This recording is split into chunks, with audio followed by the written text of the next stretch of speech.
Ya, Oke. ya, kalian mulai. Pak, mungkin menanggapi ini kemarin ada kabar kalau BPOM sudah merilis bahwa produk Reza Gladys ini dinyatakan resmi ilegal. Mungkin seperti apa penjelasannya? Nah, kalau pertanyaannya seperti itu kan itu masih punya multi tafsir.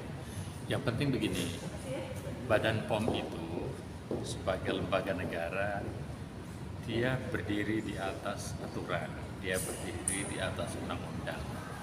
Dan kita melayani seluruh rakyat kita, seluruh masyarakat kita.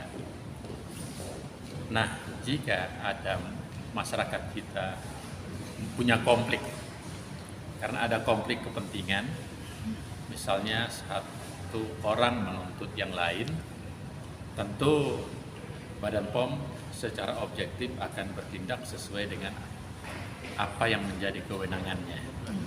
Nah, sekarang bersifat produk-produk.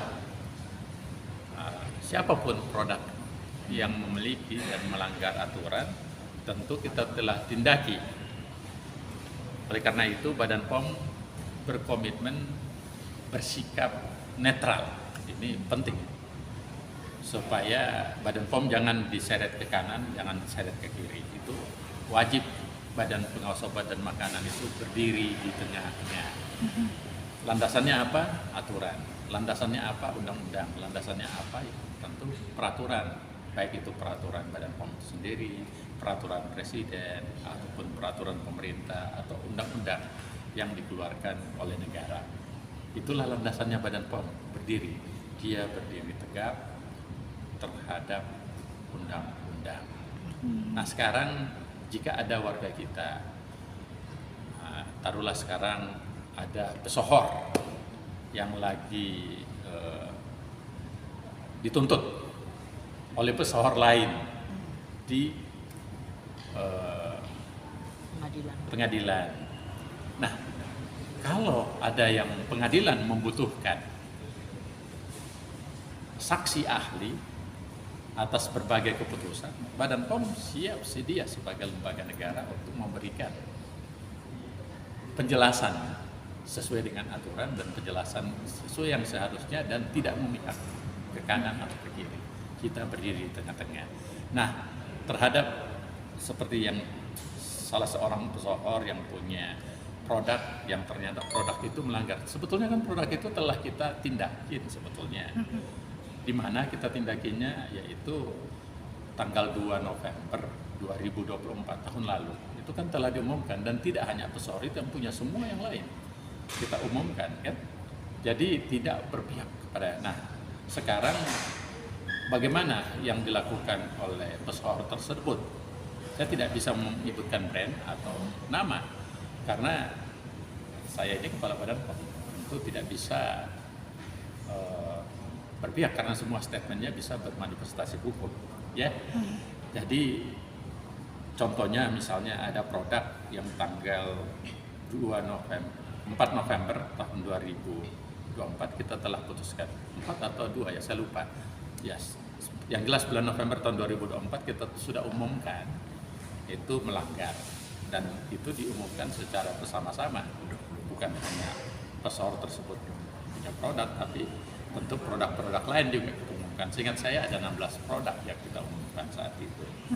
Jadi sekarang telah dilakukan tindakan administrasi dan telah kita jalankan sesuai dengan aturan yang kami miliki. Nah, sekarang juga saya perlu informasikan Badan POM telah mengeluarkan peraturan Badan Pengawas Obat dan Makanan nomor 16 tahun 2025.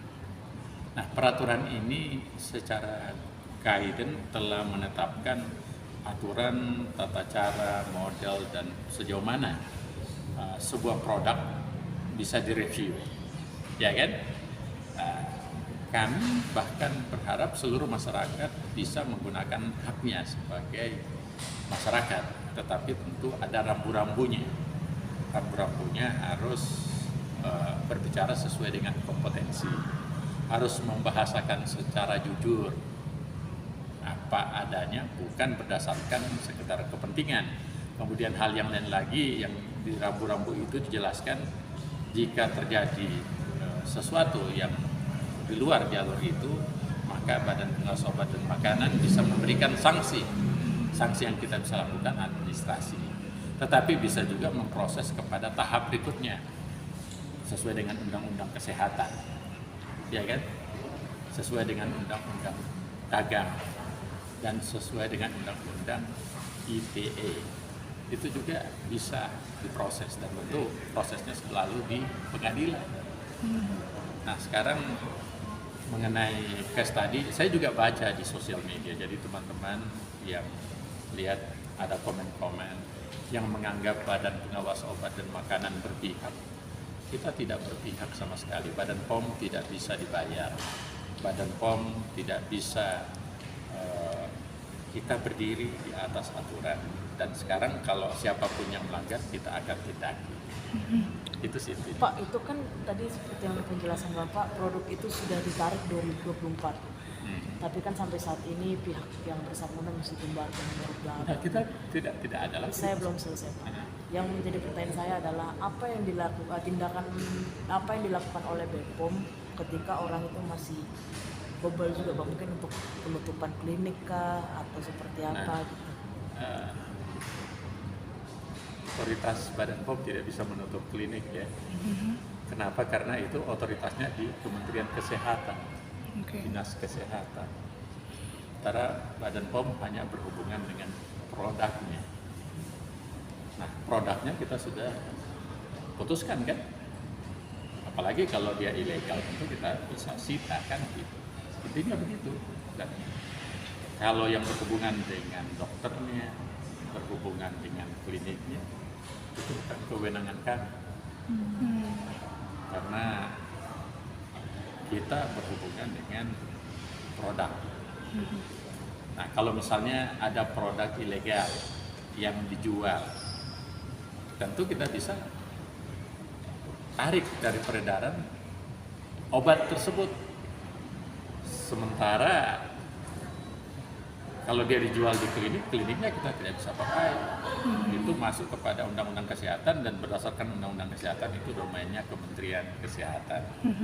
Yang dalam hal ini itu diserahkan ke Dinas Kesehatan. Dinas Kesehatan. Pak, apakah nantinya akan kemungkinan di Dinkes sendiri akan berkolaborasi dengan BPOM atau seperti apa, Pak?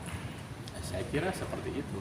Tentunya kita selama ini kan kerjasama lintas sektor kita jalankan. Jadi kalau laporan masyarakat itu lanjutkan ke, misalnya lanjutkan ke Dinas Kesehatan atau Kementerian Kesehatan, kan dia punya juga ini. Terus dari Dinas Kesehatan meminta klarifikasi dari Badan POM, kita akan jawab seperti itu. Misalnya produk ini tidak terdaftar di tempat kami, ini produk ilegal.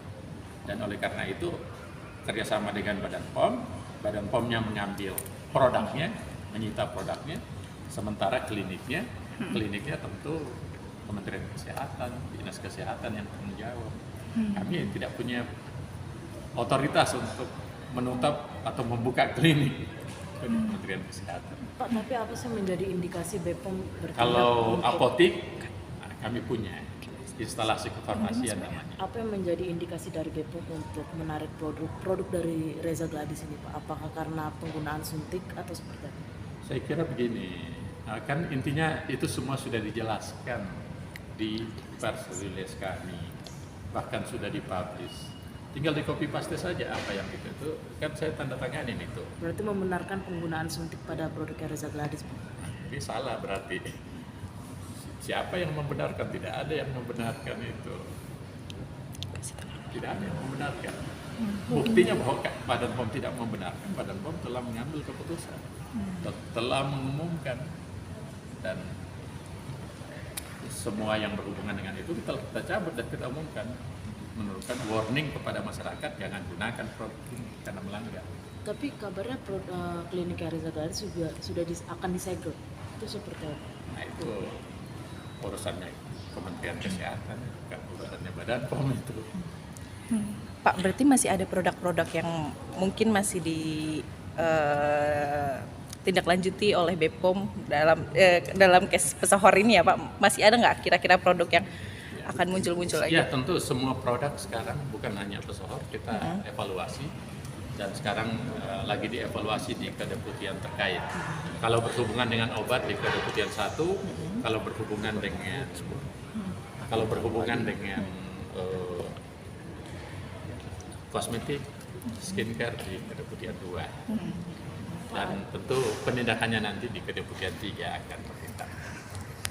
Kok pihak Fitri Sautero temannya Reza Gladys juga menantang Depok untuk melakukan sidak seperti apa nih Pak? Tanpa ditantang kita kan sudah menyidak kan. Berarti benar ya Pak, kemarin Bepom sudah mensidak Teman-teman sudah turun ke lapangan. dan membenarkan sekali ini Pak, untuk benar nggak sih Pak pagi ini sudah kembali lagi 34 jenis kosmetik ditarik izin edarnya, itu benar nggak Pak? Nanti akan diumumkan. Saya sudah tanda tangani tadi pengumumannya. Lihat ya pengumuman. Ya. Sudah tayang hari ini. Silakan Oh, dilihat. sudah tayang. Jadi kalau saya disuruh lagi item per item, lihat aja di websitenya dan sosial medianya Badan POM yang resmi. Oh, Pak, itu produk dari si pesohor yang dimaksud tadi atau bukan Pak? Semuanya. Saya tidak identifikasi dari manapun. Pokoknya saya tegak lurus sama aturan, yang melanggar aturan kita ngambil keputusan. Pak, mungkin untuk ancaman hukuman buat si pesohor yang itu bila terbukti Jika terbukti. produknya 12 tahun, saya baca 12 tahun itu benar nggak Pak? Ya tentu begini ya. Yang akan memutuskan itu adalah pengadilan. Kenapa disebut tuntutan 12 tahun atau 5 miliar? Itu yang menuntut nanti tentu data dari Badan POM akan diserahkan ke kejaksaan. Jaksa akan menuntut sesuai dengan aturan yang ada, hakim yang akan memutuskan. Jadi seperti itu ya.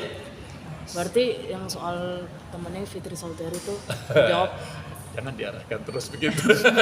Kita karena Badan POM harus netral.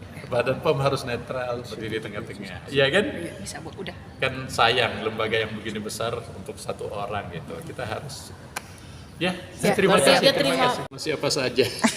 Badan POM bebas korupsi, Badan POM bebas sogokan, Badan POM bebas gratifikasi, dan Badan POM tidak terjebak oleh siapapun. Kita tegak lurus sama aturan. Itu janji dan sumpah kami. Berarti nanti kalau misal diminta jadi saksi akan siap ya Pak? Badan POM siap. Ah, Badan POM siap untuk menjadi saksi. Ya, Oke, saksi siap. ahli tentunya. Iya. Tidak perlu saya yang di sana. Kan saya punya staf banyak. siap. Ada puluhan ribu staf saya. kasih apa? Ya kan? Terima kasih Pak. Bapak. Terima kasih banyak.